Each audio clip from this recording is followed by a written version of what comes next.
to suburbia to commit the crime of monotony. Human lives are herded between the frozen poles of the workplace and the respectable cul-de-sac dwelling, all to the rhythm of the clackety-clack, clackety-clack, clackety-clack.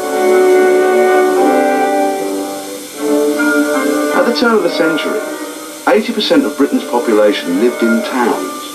To relieve the overcrowding of the industrial centres, massive building programmes are undertaken in outlying areas. 1900 suburbia was metro land, a railway state, rigid, predictable, regular as clockwork. However, a freer spirit beckoned to the train-dominated masses. The chattering internal combustion engine in its two-wheeled form promised adventure to those brave enough to endure its birth pains. We were incomprehensible lunatics. Our weird hobbies seemed without excuse or justification. It veneered us with a permanent grime which exceeded every known form of filth, alike in squalor and in adhesiveness. The uncertainty of being able to start on a journey was only exceeded by the improbability of our ever reaching our destination in the saddle.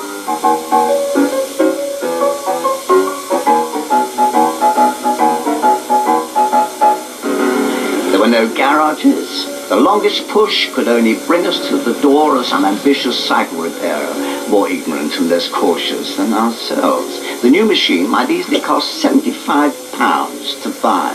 The repair bill was long enough to stagger a munitions magnate. The most sympathetic student of human nature might be pardoned for comparing us to the gentleman who carried a slice of toast with him under the impression that he was a poached egg.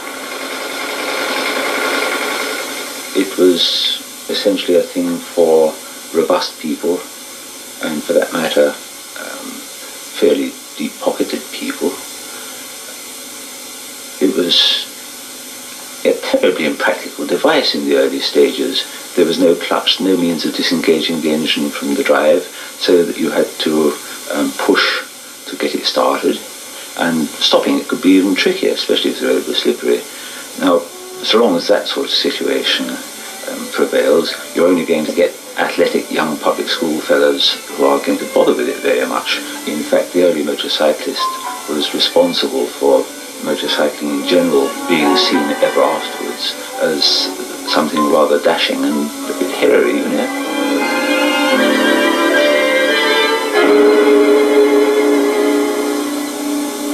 Speed fascinated the Edwardians, and futurist artists in particular.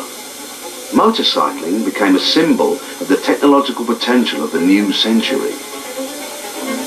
The metamorphosis of the pioneer motorcycle of pre-1915 into a dependable machine was by no means a rational and well-conceived process.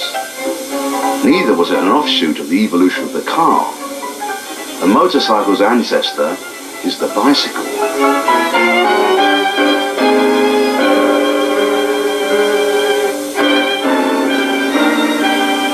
The rear-chain safety bicycle was the first mass-produced consumer durable to be within the reach of the working class. It spread widely throughout society, and by 1920, 3 million were being peddled around the UK. Cyclists had always sought some sort of assistance with their exertions.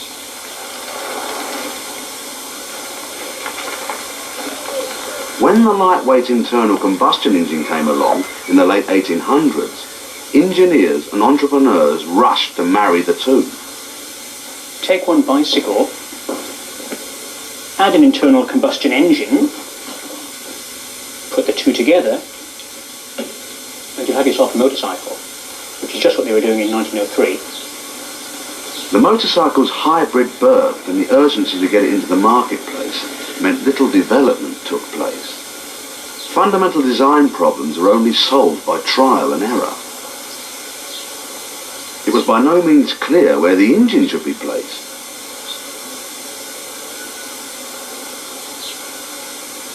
Many opted for the front down tube, as in this 1903 Clement Garrard. the drive being taken directly off the engine by a twisted leather belt laced to a pulley on the back wheels. There were some impressive variations. The 1903 Werner, built in Paris, showed the way forward. Unlike earlier clip-on designs, it had the frame specially constructed around the engine. This gave a low centre of gravity, stability and strength. Engine sizes varied from 150cc to one-off monsters of nearly 5,000cc. Four-stroke engines in single-cylinder form, like this 1930 Coventry Eagle and this now very rare 1904 J. Smith, were common. V-twins like this 1913 Clino and this 1914 Harley-Davidson were also plentiful. Power output, though, rarely made it beyond 7 or 8 brake horsepower. That's hardly more than a modern moped. Two-stroke engines also existed in the pioneer period. This is a 1913 water-cooled parallel twin made by the Yorkshire firm of Scott. The flat twin-cylinder engine, like this 1919 Douglas, was reckoned by many to be the most efficient layout. B.M.W. have long championed the transversely mounted version. This British ABC predates the first B.M.W. by 3 years. The 1910 shaft-drive Belgian FM was one of a small number of motorcycles which featured an inline 4-cylinder engine. Another was the British Wilkinson. This is a 1912 Wilkinson made by the Wilkinson Sword Company. The 1910 to 1913 bikes were these beautiful 4-cylinders, initially air-cooled, but they eventually went on to this water cooling system.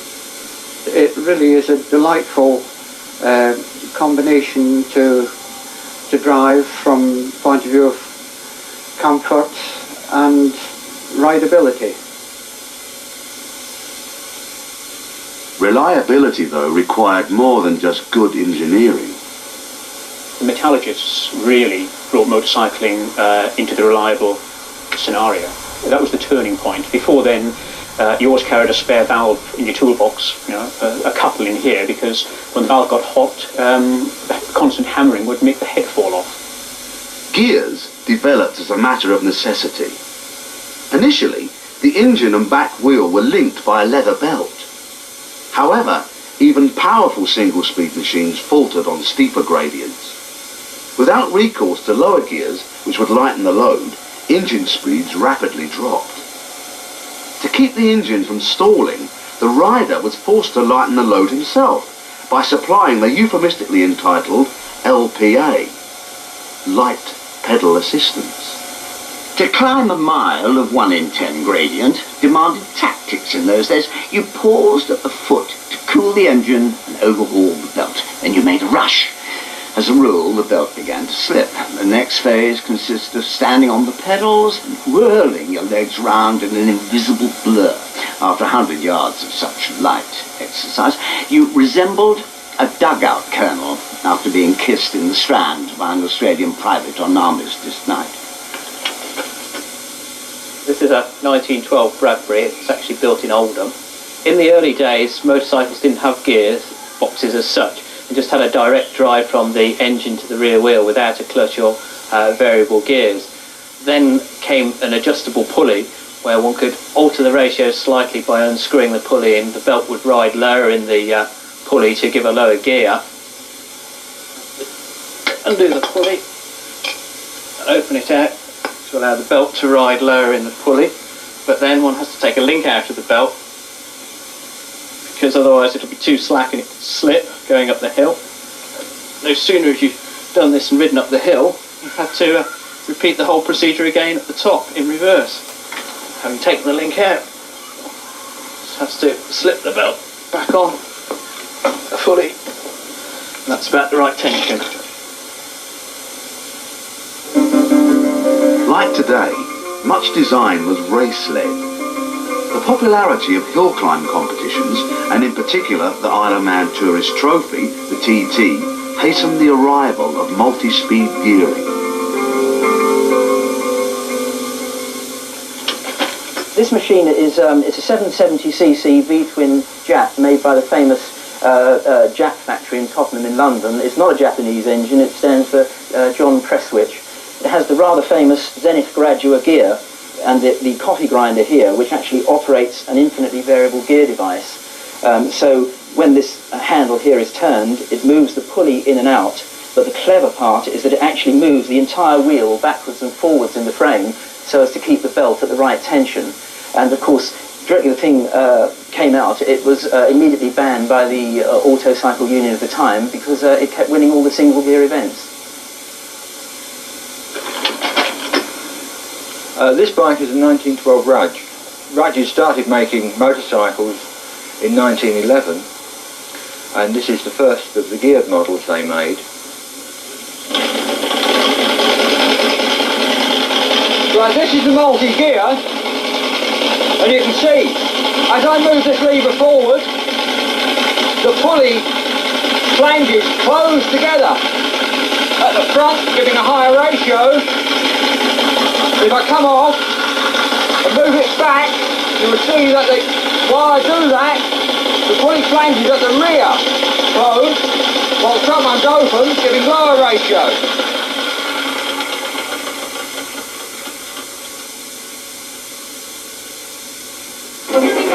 In the years before 1918, there were over 200 motorcycle manufacturers offering designs which promised increased reliability and ease of use. Their promises largely fell on deaf ears.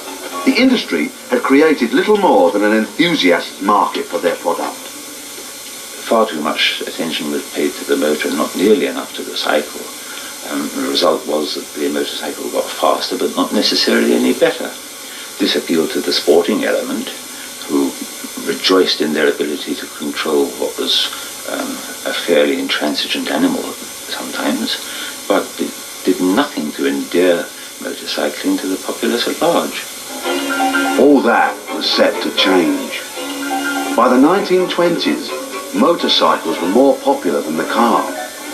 The average person's introduction to the internal combustion engine was through the motorcycle.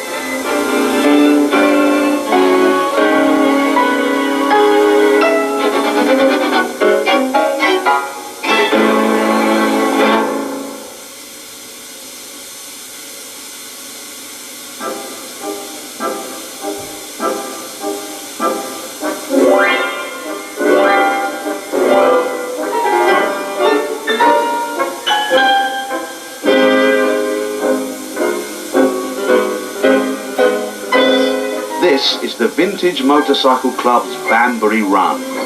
Held every June since 1948, it is the premier event for pre-1931 vintage machines.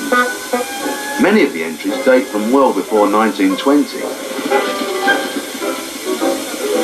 Most of the design features of the modern motorcycle had their conception in this period.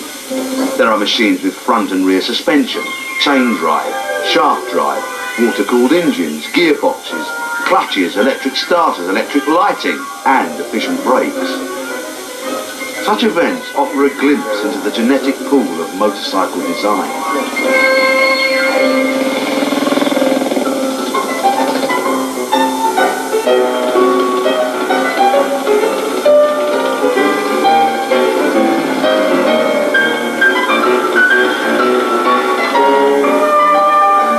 In this ferment of first principles engineering and entrepreneurially inspired chaos are a number of key machines which were clearly better adapted to their environment.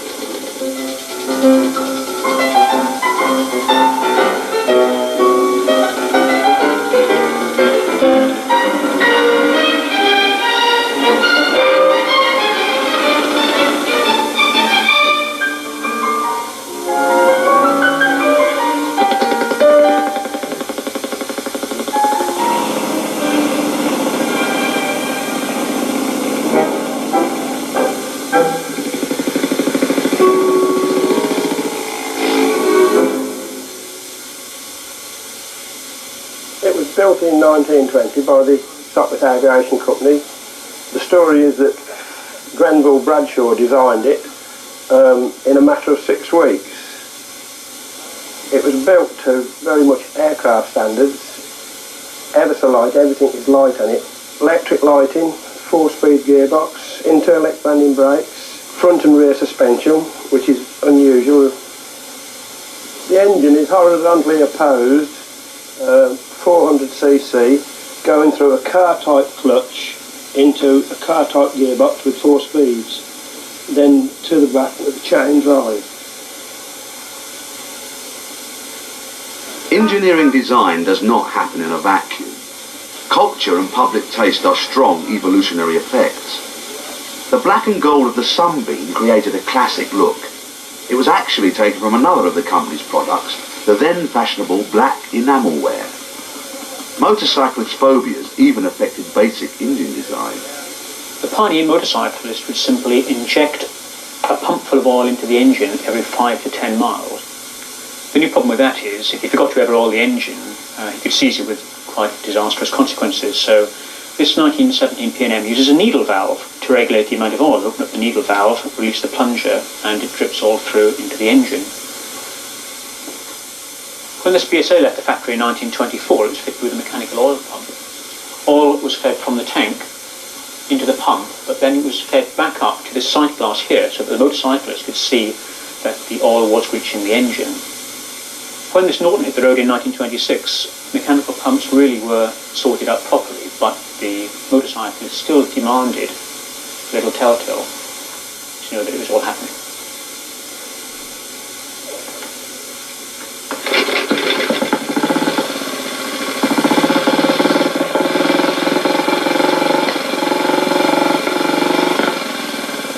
Overwhelmingly, what the public wanted was reliability and ease of use. Acetylene lighting was given a hearty farewell. Not because it didn't work, but because it was such a palaver. It still has its adherents. Acetylene lights work on the principle of dropping water onto calcium carbide crystals. As long as you've got a plenty supply of water and a supply of carbide.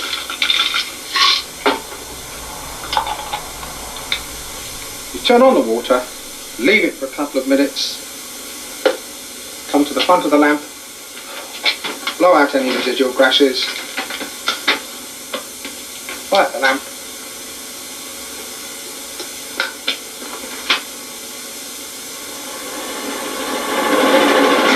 Geography also affects design. Britain, with its green lanes and twisty roads, evolved a manoeuvrable and powerful machine.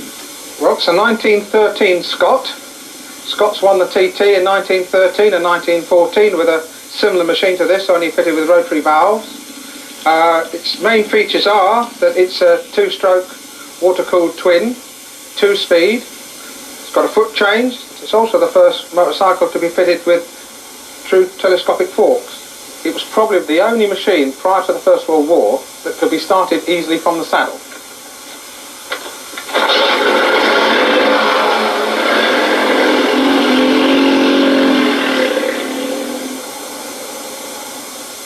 In the USA, the motorcycle developed to suit the long, straight roads of the American continent. It's 998cc, it's a tall, narrow engine with inlet valve over exhaust. Indian was really designed by a Swede, Oscar Hedström. He was a brilliant designer. Perhaps the most obvious is the electric lights for a motorcycle so early. Another is the fact that it has a twist grip when most motorcycles in Europe were still on levers. I think they had a twist grip in 1904. A 3-speed gearbox in 1915 was quite advanced. All-chain drive. It's an exciting bike to ride, and once it begins to pace out, it really goes, you know. It doesn't like pottering around lanes. It likes roads and presumably prairies. One of the interesting features, remembering its electric light, is this little rear light assembly. And when I read on it that it was patented September 1913, I couldn't quite understand why. And then I realized that it was a fully sprung rear light, and I thought that was quite novel, because I believe some of the bigger manufacturers, Japanese manufacturers today, tried to patent this in the 50s or 60s, but it had already been done, as so many things in motorcycles, so many years ago. American motorcycling suffered the harshest setback. The United States didn't enter the Great War until 1917, and Ford were able to continue development of the small car. The popularity of the Model T killed the US motorcycle industry at a stroke. Before the war, there were 200 manufacturers. Soon after, there were only 2. In the UK, things were very different. Motorcycles like this Sunbeam were adopted enthusiastically by the armed forces for dispatch work. For a great number, this was an exposure to motorcycles they couldn't forget.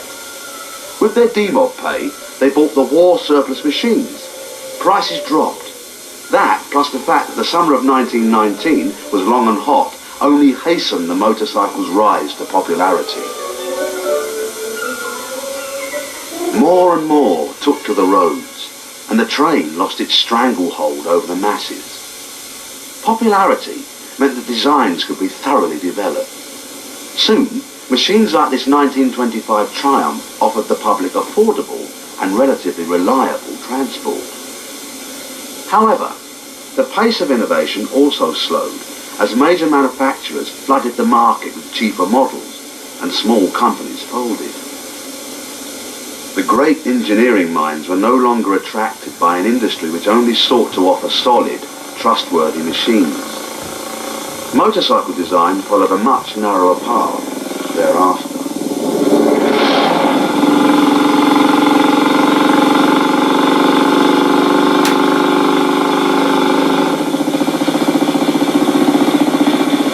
At this period around the turn of the century and until shortly after the Great War, the great excitement was the development of the petrol engine and the vehicles that it could propel. And there were some astonishingly good engineers around in those days who did very important things and invented everything that was worth inventing. Most of the things have merely been reinvented since. It was the era of the inventor. A small manufacturer could build his own engine, put it in his own frame, go and win a TT and become a household name.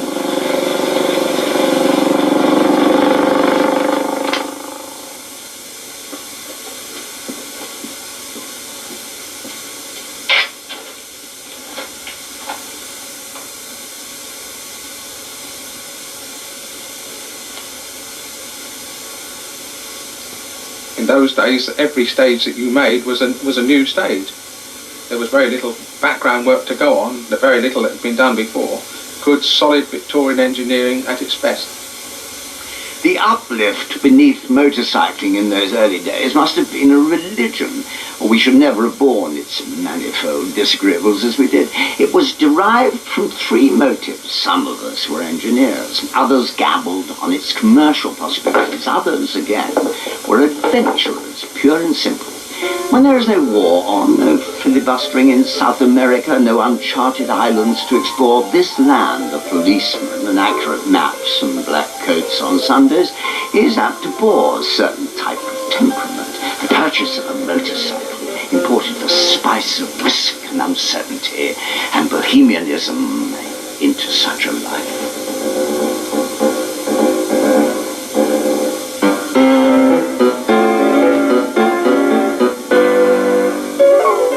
Getting into heavy metal next Sunday at 8 o'clock, and an integral part of the American road dream, the Harley-Davidson VT, a true classic amongst motorcycles.